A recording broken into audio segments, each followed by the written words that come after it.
જ્યારે પણ રાત્રે સૂવો ત્યારે એકબીજાના માથે હાથ ફેરવીને સૂવો, કારણ કે કાલ સવારે એ આંખ એ તમારા પાસે નહીં કાકા, પોતાને પત્નીને એમણે એમના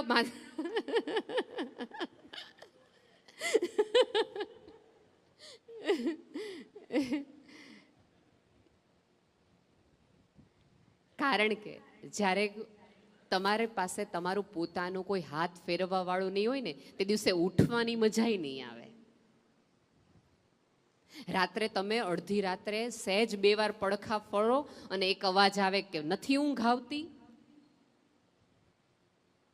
તે દી મૂંઝારો. પછી આખી રાત પડખા ફરો ને એકાદ અવાજને ગોતો હોય, જે અવાજ તમને ત્યારે કર્કશ લાગતો હોય, એ કર્કશ અવાજને તમે ગોતો કે એકાદ વ્યક્તિ એમ પૂછે કે યાર ઊંઘ નથી આવતી. સુવાની મજા આખી વહી જશે.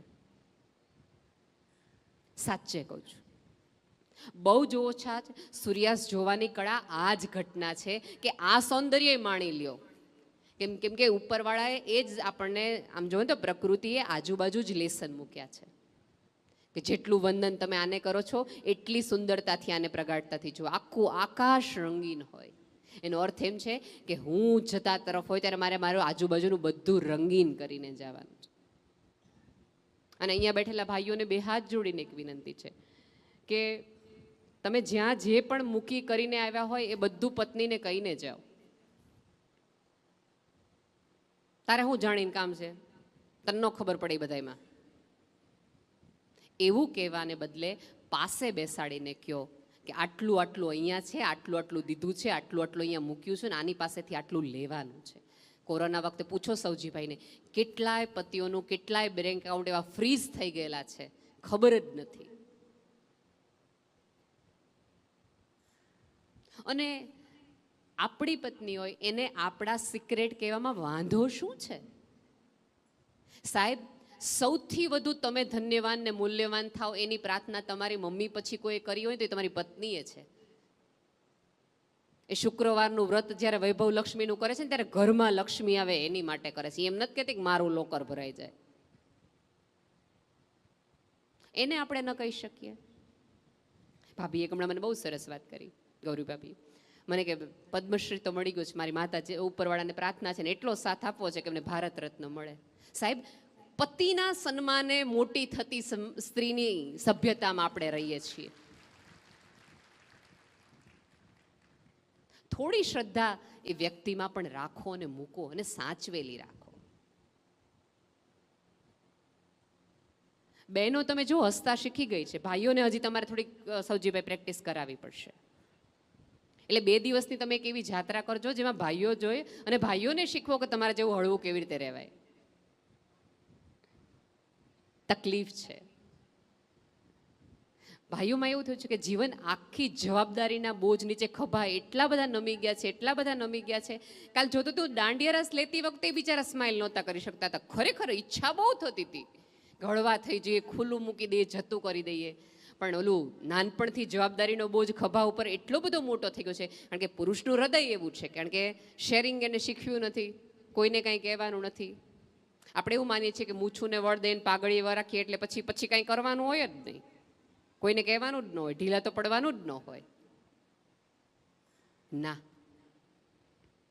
આ પૃથ્વી પર જે લોકો હળવા, નિરાતવાળા, સરળ રહ્યા છે ને એ જ ટકી ગયા છે. તમે જો ભયાનક વાવાઝોડું આવે ને તો કોઈ વૃક્ષને તમે ઉખડતા જોશો, દેવદારનું વૃક્ષ ઉખડી જાય, પણ કોઈ ઘાસનું પણ ઉખડી ગયું તમને નહીં હોય. ઘાસ એની જગ્યાએ જ હોય. એ પવનની સાથે ફરે, આમથી આમ ફરે અને પાછું પવન જાય એટલે પોતાની દિશા, પોતાની જગ્યાએ ઊભું રહી જાય.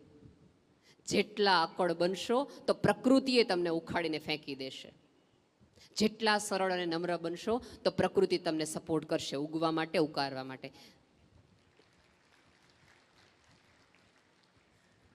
બહુ ઓછા વર્ષો છે. આજુબાજુના લોકોને પ્રેમ કરતા થાવ, આજુબાજુના લોકોને સમજતા થાવ. સાચામાં અત્યારે ફેસબુક એટલા માટે જ વધુ ચાલે છે કે ત્યાં કોકને સાંભળે છે.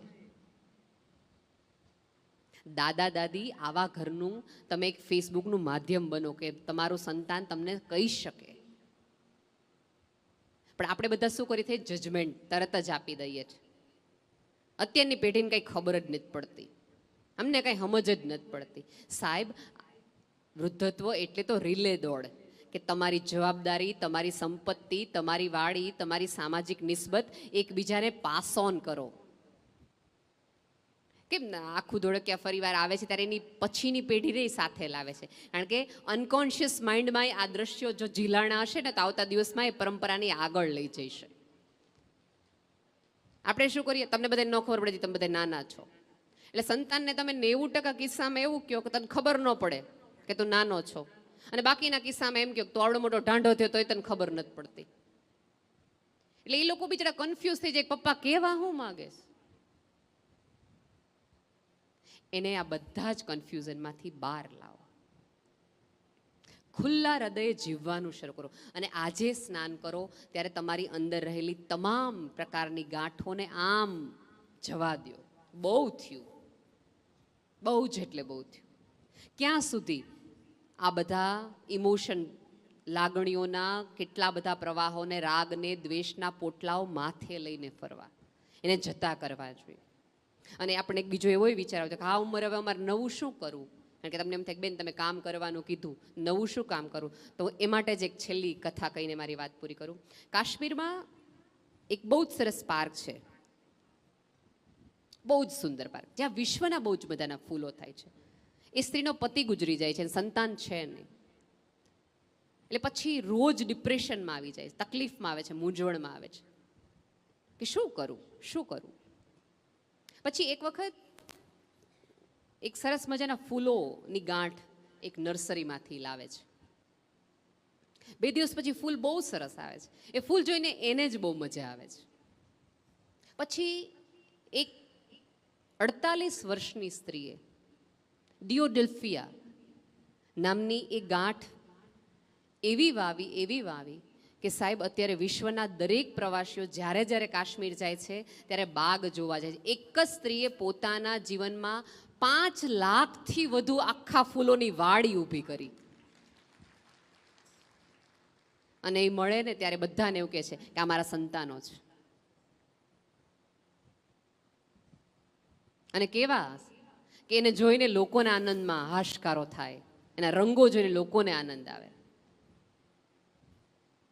એકાદ વૃક્ષ વાવો, એક વિચાર સાથે નિસ્બત રાખો. કેટલા સરસ આપણે ત્યાં વેદો છે, એનો અભ્યાસ કરો. સારો માણસ બનવાના છેલ્લા દિવસો છે, ચૂકી ન જતા. ટ્રેન જેમણે કીધું ને ચૂક્યા છે પછી એમને ક્યારેય મળી નથી. આ છેલ્લી વિસલ છે જ્યારે, અને હું તો બહુ જ પ્રેમથી કહેતી હોઉં છું કે પહેલો ધોળો વાળ આવે ને ત્યારે તમને સિગ્નલ ઉપર વાળો આવે કે હવે યુટર્ન. આમ તમે જુઓ ને તો 2 તાળા આવે, ખબર છે સૌજી કાકા? 42-40 વર્ષે તમને 2 તાળા આવે, એટલે તમને નજીકનું જોવા માટેના એ 2 તાળા હોય. ત્યારે હું બધાને કહું કે ઈશ્વર તમને એમ કહે છે કે બહુ દૂર જોયું, યુટર્ન છે હવે નજીકનું જોઈ લે. એ ચશ્મા નહીં, દ્રષ્ટિ બદલાવાની વાત છે. અને ઈશ્વરની આ બેંકમાંથી જવાની, તમે આખી જુવાની આમ જમા કરાવો ને દોસ્ત, ત્યારે વૃદ્ધત્વ તમને મળે. એ સાહેબી કહેવાય. મારા કાળા વાળ, આપણા કુંડાળા, ચામડીની એકદમ કડકતા, આપણો કડક સ્વભાવ, આપણું વલણ બધું જમા કરાવ્યું ને ત્યારે ઈશ્વરે એમ કીધું હવે તો આજથી વડલો, તારા છાયા નીચે પેઢી ઊભી થશે. આવતી પેઢીને પ્રેમ કરો, કારણ કે આપણે જ્યારે નાના હતા ને ત્યારે એ પેઢીને આપણાથી ફરિયાદ હતી જ તે. બધાએ કાંઈ વાહા થાબડવાવાળા ન હોય, મળ્યાય ન હોય. ક્યારેક સૌજી કાકાને પૂછજો કે અહીંયા પહેતા ત્યારે બધા એમ કીધું કે આગે બડો હમ તમારે સાથ હશે, એવા તો હતા જ નહીં. અને આ જગતમાં સૌથી વધુ મજા આવે એવી વાત એ છે કે જગતે તમને કીધું હોય ને કે આ તારાથી નહીં થાય, એ કરી અને સામે હાથ જોડીને જવામાં છે, કોલર ઊંચા કરીને થઈ ગયું ને, અને મારાથી જ. તમારી આજુબાજુ પ્રેમ વાવો, ઉગાડો, અને એના નેજા હેઠળ જીવી બતાવો. એટલી જ આ સૂર્યાસ્તની કળા છે. આપ સૌને મારા વંદન. Thank you.